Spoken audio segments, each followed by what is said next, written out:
अगर मैं आपसे पूछूं कि इंडिया का सबसे पावरफुल वेपन क्या है, तो शायद आप आर्मी, इलेक्शंस या कॉन्स्टिट्यूशन का नाम लेंगे।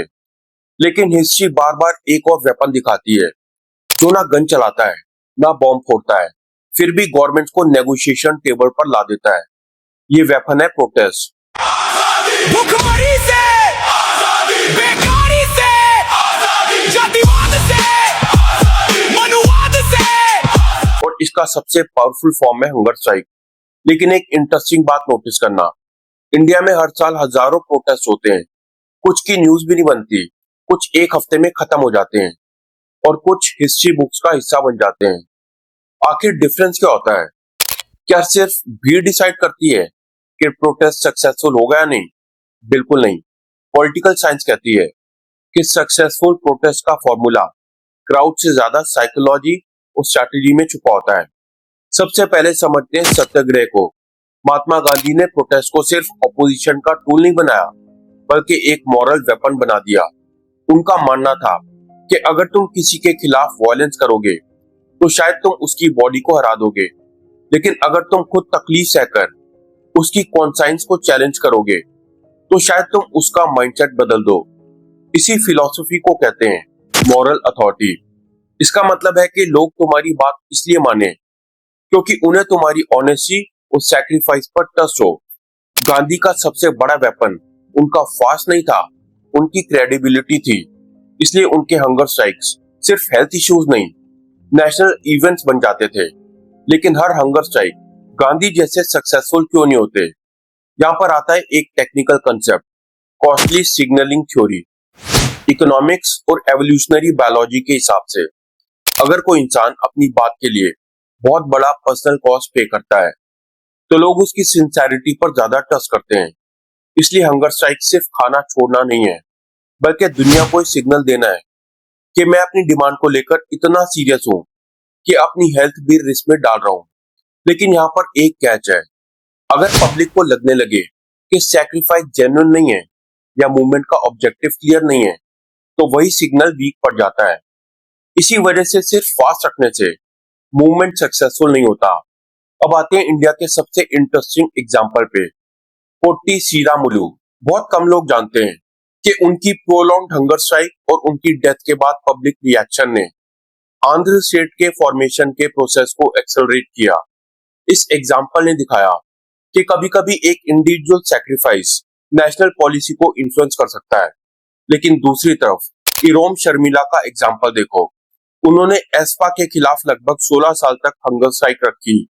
दुनिया ने उनकी डिटर्मिनेशन की रिस्पेक्ट की, लेकिन उन्हें वो पॉलिटिकल रिजल्ट नहीं मिला जिसकी उन्हें उम्मीद थी। तो लेसन क्या मिला?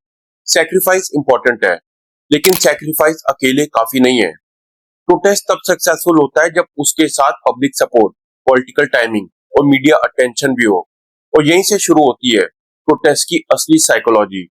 ह्यूमन बीइंग्स इंडिविजुअली बहुत कम रिस्क लेते हैं, लेकिन क्राउड में उनका बिहेवियर बदल जाता है। इस फिनोमिनन को कहते हैं सोशल प्रूफ। जब आप देखते हो कि हजारों लोग किसी इशू के लिए रोड पर खड़े हैं, तो आपका ब्रेन ऑटोमेटिकली सोचता है कि शायद ये इशू इंपॉर्टेंट है। इसी वजह से प्रोटेस्ट में क्राउड सिर्फ नंबर नहीं होता, क्राउड एक साइकोलॉजिकल मैसेज होता है। इसी के साथ आता है बैंड वैगन इफेक्ट। जब लोग देखते हैं कि मूवमेंट मोमेंटम गेन कर रहा है, तो और लोग भी उसमें जुड़ने लगते हैं। इसीलिए कई प्रोटेस्ट पहले छोटे होते हैं और कुछ दिन बाद लाखों लोगों तक पहुंच जाते हैं। लेकिन क्राउड भी तभी बनता है जब मूवमेंट के पास एक पावरफुल स्टोरी हो। कम्युनिकेशन एक्सपर्ट इसे नैरेटिव फ्रेमिंग कहते हैं। मतलब पब्लिक को सिर्फ इशू मत बताओ, उस इशू की कहानी बताओ। सबसे पहले बात करते हैं अन्ना हजारे मूवमेंट 2011 की। बहुत से लोग सोचते हैं कि अन्ना हजारे का प्रोटेस्ट सिर्फ एक हंगर स्ट्राइक था, लेकिन रियलिटी में वो एक परफेक्टली फ्रेम्ड मास मूवमेंट था। करप्शन इंडिया में पहले भी था, लेकिन उस वक्त 2G scam, Commonwealth game scam और कई करप्शन एलिगेशंस की वजह से पब्लिक पहले से फ्रस्ट्रेटेड थी। पॉलिटिकल साइंस में इसे पॉलिटिकल अपॉर्चुनिटी स्ट्रक्चर कहते हैं। मतलब जब पब्लिक मूड और पॉलिटिकल एनवायरनमेंट किसी मूवमेंट के फेवर में हो। अन्ना हजारे ने इसी अपॉर्चुनिटी को आइडेंटिफाई किया। उन्होंने करप्शन जैसे कॉम्प्लेक्स इशू को एक सिंपल नैरेटिव में कन्वर्ट कर दिया। जन लोकपाल, ये था नैरेटिव फ्रेमिंग। डिमांड क्लियर थी, स्लोगन सिंपल था और लीडर की इमेज ऑनेस्ट थी। इसी वजह से मिडिल क्लास, स्टूडेंट्स, प्रोफेशनल्स और रिटायर्ड लोग भी मूवमेंट का हिस्सा बन गए। मीडिया ने मूवमेंट को कंटिन्यूअसली कवर किया और सोशल मीडिया ने उसे मल्टीप्लाई कर दिया। जहां हमें एक और कंसेप्ट देखने को मिलता है, मीडिया एम्प्लीफिकेशन। अगर अन्ना हजारे के प्रोटेस्ट को उस लेवल की मीडिया कवरेज ना मिलती तो शायद उसका नेशनल इम्पैक्ट इतना बड़ा नहीं होता। इस मूवमेंट ने दिखाया कि सक्सेसफुल प्रोटेस्ट सिर्फ सैक्रिफाइस से नहीं, क्लियर मैसेजिंग, पब्लिक ट्रस्ट और टाइमिंग से बनता है। अन्ना हजारे मूवमेंट इसका परफेक्ट एग्जाम्पल था। ये मूवमेंट नेशनल कन्वर्सेशन बन गया। इसने दिखाया कि डिमांड से ज्यादा इंपॉर्टेंट कभी कभी टाइमिंग होती है। अगर गवर्नमेंट पॉलिटिकली वल्नरेबल हो, इलेक्शंस पास हो या पब्लिक पहले से ही किसी इशू पर इमोशनल हो, तो प्रोटेस्ट का इम्पैक्ट कई गुना बढ़ जाता है। लेकिन अगर टाइमिंग गलत हो तो वही प्रोटेस्ट इग्नोर भी हो सकता है।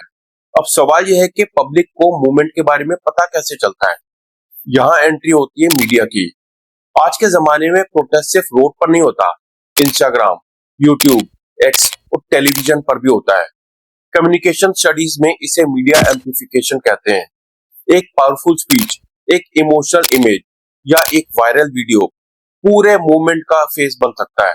लेकिन सोशल मीडिया का डार्क साइड भी है। फेक न्यूज, एडिटेड वीडियोस और मिस इन्फॉर्मेशन किसी भी मूवमेंट को सपोर्ट भी कर सकती है और डैमेज भी। इसलिए इन्फॉर्म्ड सिटीजन बनना डेमोक्रेसी की सबसे बड़ी रिस्पॉन्सिबिलिटी है। अब रीसेंट एग्जांपल लेते हैं फार्मर्स प्रोटेस्ट का। चाहे आप सपोर्ट करो या अपोज, पॉलिटिकल साइंस के पर्सपेक्टिव से ये मूवमेंट एक मास्टर क्लास थी रिसोर्स मोबिलाइजेशन की। महीनों तक प्रोटेस्ट चलाना सिर्फ इमोशन से पॉसिबल नहीं होता। इसके लिए volunteers, food supply, medical camps, legal teams, funding और डिसिप्लिन चाहिए होता है। इसीलिए एक्सपर्ट्स कहते हैं कि सक्सेसफुल प्रोटेस्ट सिर्फ गुस्से से नहीं, ऑर्गेनाइजेशन से चलता है। अब बात करते हैं सोनम वांगचुक की। सोनम वांगचुक पहले से ही एजुकेशन रिफॉर्म और लद्दाख के इश्यूज पर काम करने के लिए जाने जाते थे। जब उन्होंने हंगर स्ट्राइक शुरू की तब उनका ऑब्जेक्टिव सिर्फ प्रोटेस्ट करना नहीं था, बल्कि लद्दाख से जुड़े कॉन्स्टिट्यूशनल और एनवायरमेंटल कंसर्न्स को नेशनल डिस्कशन का हिस्सा बनाना था। यहाँ पर एक इंपॉर्टेंट कंसेप्ट आता है, सिंबॉलिक पॉलिटिक्स। हंगर स्ट्राइक एक सिंबॉलिक एक्ट है जो पब्लिक को सिग्नल देता है कि इशू मेरे लिए इतना इंपॉर्टेंट है कि मैं अपनी हेल्थ तक रिस्क में डालने के लिए तैयार हूं। लेकिन सोनम वांगचुक का मूवमेंट हमें एक और लेसन देता है, सिर्फ मॉरल अथॉरिटी और पब्लिक सिंपैथी से पॉलिसी चेंज गारंटी नहीं होता। किसी भी डेमोक्रेसी में फाइनल डिसीजंस इंस्टीट्यूशंस, नेगोशिएशन और पॉलिटिकल कंसेंसस के थ्रू ही आते हैं। इसलिए मूवमेंट की सक्सेस को सिर्फ इस बात से मेजर नहीं करना चाहिए कि डिमांड तुरंत मानी गई या नहीं। कभी कभी मूवमेंट का सबसे बड़ा इम्पैक्ट ये होता है कि वो एक इग्नोर्ड इशू को नेशनल कन्वर्सेशन का पार्ट बना देती है। और डेमोक्रेसी में अवेयरनेस क्रिएट करना भी अपने आप में एक सिग्निफिकेंट पॉलिटिकल आउटकम होता है।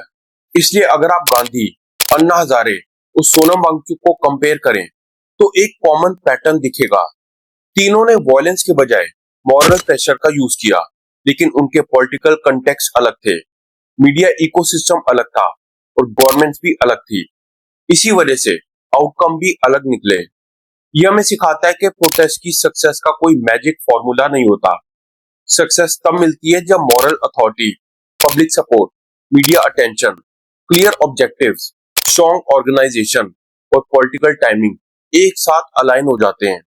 यही इंडियन प्रोटेस्ट का सबसे बड़ा सीक्रेट है। हर वायरल प्रोटेस्ट सक्सेसफुल नहीं होता और हर अनसक्सेसफुल प्रोटेस्ट बेकार भी नहीं होता। कभी मूवमेंट लॉ चेंज करता है, कभी पब्लिक ओपिनियन चेंज करता है और कभी सिर्फ एक जनरेशन की थिंकिंग बदल देता है। और शायद इंडियन डेमोक्रेसी का सबसे बड़ा सीक्रेट भी यही है कि प्रोटेस्ट का असली ऑब्जेक्टिव गवर्नमेंट को हराना नहीं, बल्कि सोसाइटी को जगाना होता है। जब protest clear objective, credible leadership, strong organisation, moral authority और पब्लिक ट्रस्ट के साथ आता है, तब वो हिस्ट्री लिखता है। और जब सिर्फ इमोशन हो, स्ट्रैटेजी ना हो, तब वो कुछ दिन ट्रेंड करता है और फिर हिस्ट्री के किसी कोने में खो जाता है। इसलिए अगली बार जब आप टीवी पर या सोशल मीडिया पर कोई प्रोटेस्ट देखो, सिर्फ ये मत पूछो कि कितने लोग आए थे, ये पूछो क्या इस मूवमेंट के पास क्लियर ऑब्जेक्टिव है, क्रेडिबल लीडरशिप है, पब्लिक ट्रस्ट है और नेगोशिएशन की स्ट्रैटेजी है। क्योंकि हिस्ट्री हमें यही सिखाती है कि गवर्नमेंट्स को सिर्फ स्लोगन नहीं बदलते, वेल प्लान्ड मूवमेंट्स बदलते हैं। वीडियो वैल्यूएबल लगा हो तो इसे लाइक और शेयर करें और फ्यूचर में ऐसी और इंटेलेक्चुअल वीडियोस कंज्यूम करने के लिए चैनल को सब्सक्राइब करें।